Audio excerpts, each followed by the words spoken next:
হঠাৎ করে কে যেন আওয়াজ দিল ঘরের দরওয়াজায়, আল্লাহ কারীম আমি ভিক্ষুক, আমার কিছু ভিক্ষা দাও।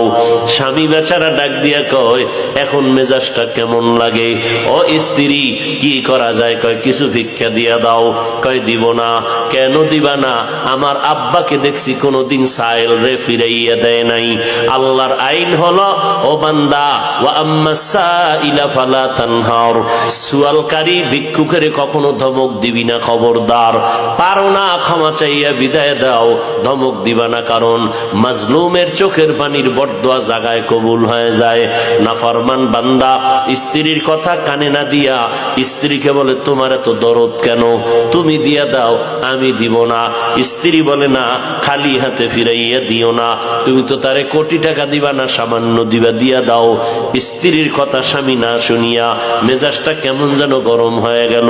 গরম মেজাজ নিয়া দরজার কিনারায় দাঁড়াইয়া ভিক্ষুকের ইচ্ছা রকম গালাগালি করলো, রে বেহায়া বেয়াদব, যে কোনো সময় এসে দরজায় দাঁড়াও, লজ্জা করে না? বের হয়ে যায় এখান থেকে, না হয় ঘাট ধাক্কা দিয়া বের করে দিব। এইভাবে ধমকাইয়া যখন বিদায় দিল, ভিক্ষুকটা চলতেছে বাড়ির দিকে, আর চোখের পানি বেয়ে বেয়ে পড়ে গাল ভিজে যাচ্ছে। আর আসমানে তাকাইয়া ডাক দিয়া বলে, মালিক আমি গরিব মানুষ, তুমি আমারে বানাইছো, আমারে ভিক্ষা দিতে পারবে না? বললেই তো হয়ে যাইতো, আমারে কেন গালাগালি করলো? তোমার কাছে বিচার চাই, এই জমিনে আমগো গরিবের বিচার কেউ করবে না, তুমি আসমান থেকে বিচার করো। আল্লাহ কয়, অন্যায় করলে ছাড় দিব, কিন্তু সীমা লঙ্ঘন করলে আর ছাড় নাই। জমিনের মধ্যে আমি জায়গায় বিচার শুরু করব। ভিক্ষুকের চোখের পানি আরশে আজিমের মধ্যে গিয়া ধাক্কা লাগায় দিল। এই ধাক্কায় আল্লাহর আযাব নেমে আসলো এই বেঈমানের উপরে। এত সুন্দর স্ত্রীর পরামর্শ না মানিয়া এই বান্দা স্ত্রীর সাথেও খারাপ ব্যবহার। স্ত্রী কয়, তুমি ভিক্ষুকটারে এমনে ফিরায় দাও, গালাগালি করলা কেন?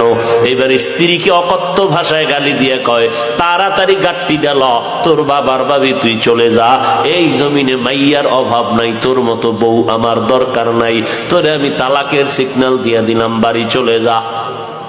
আল্লাহর বান্দিকে যখন তালাকের সিগন্যাল দিয়ে দিল, আল্লাহর বান্দি চোখের পানি ছেড়ে কান্না করে আর বলে, হে মালিক, এই কি আমার জীবনের পাওনা?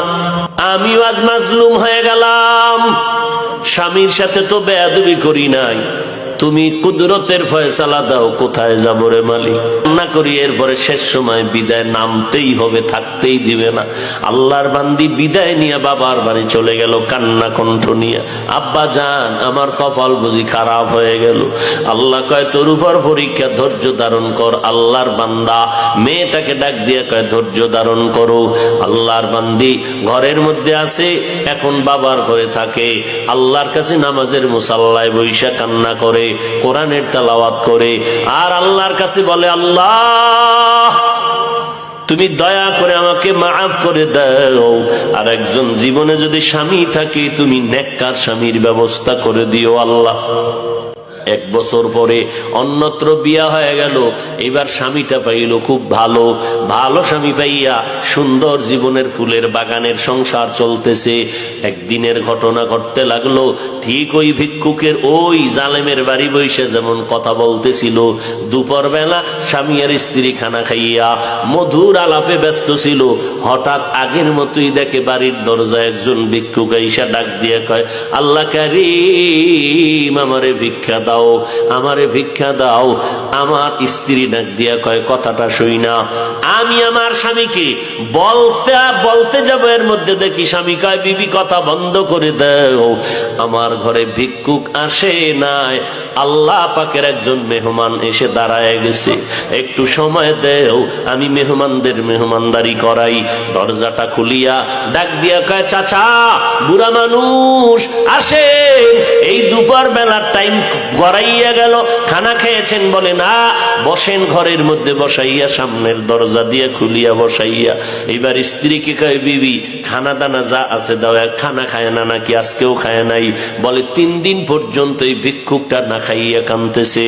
এবার যা পারো দাও, ঘরের থেকে খানা দিলাম, খানা দিয়ে ভিক্ষুকটার সামনে বসে বসে খাইতেছে। আল্লাহর বান্দি হঠাৎ করিয়া অজান্তে পর্দার আড়াল থেকে একটা নজর ভিক্ষুকের দিকে পড়ে গেল।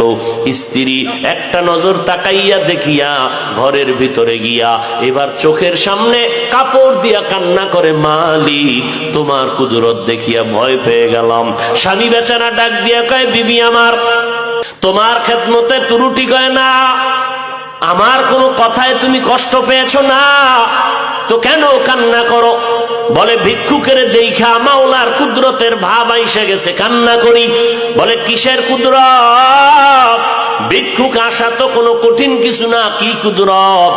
বলে ওই ভিক্ষুকটার চেহারায় সামান্য একটু নজর পড়া মাত্র আমার যেন মনে হইল আমার আগের স্বামীর চেহারার মতো দেখা যায়, আমার আগের স্বামীর চেহারার মতো দেখা যায়। বলে বিবি তাই নাকি? বলে হ্যাঁ।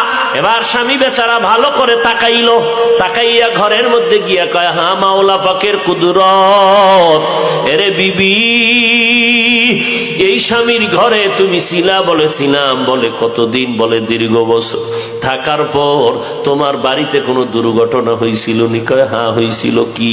কয় ওই স্বামীর বাড়ি থাকতে একজন ভিক্ষুক গিয়া আমার দরজায় দাঁড়াইয়া আল্লাহ কারিম বলে যখন ডাক দিয়েছিল, আমার স্বামী ওই ভিক্ষুকটারে পারে না ঘাড় ধাক্কা দিয়া বের করে দিবে, গালাগালি করেছে। আমি স্বামীকে বাধা দেওয়াতে স্বামী আমার সাথে খারাপ আচরণ করিয়া তালাকের আওয়াজ দিয়ে আমাকে ঘর থেকে নামাইয়া দিছে। স্বামী বেচারা কয়, আল্লাহ পাকের কুদরত বড় কঠিন। ওই ভিক্ষুক যখন কান্না করেছিল, আল্লাহ তুমি মেহেরবানি করে বিচার করো। এ স্বামী, ও বিবি তুমি জানো না ওই দিন তোমার ওই জালেম স্বামীর ঘরে যেই ভিক্ষুক দরজায় দাঁড়াইয়া চোখের পানি ছেড়ে ভিক্ষা চেয়েছিল, আর ওই জালেম ঘাড় ধাক্কা দেওয়ার মতো গালাগালি করে বিদায় দিয়েছিল, ওই দিনের ভিক্ষুক অন্য কোন পুরুষ নয়, ওই দিনের ভিক্ষুক ছিলাম আজকের তোমার আমি স্বামী।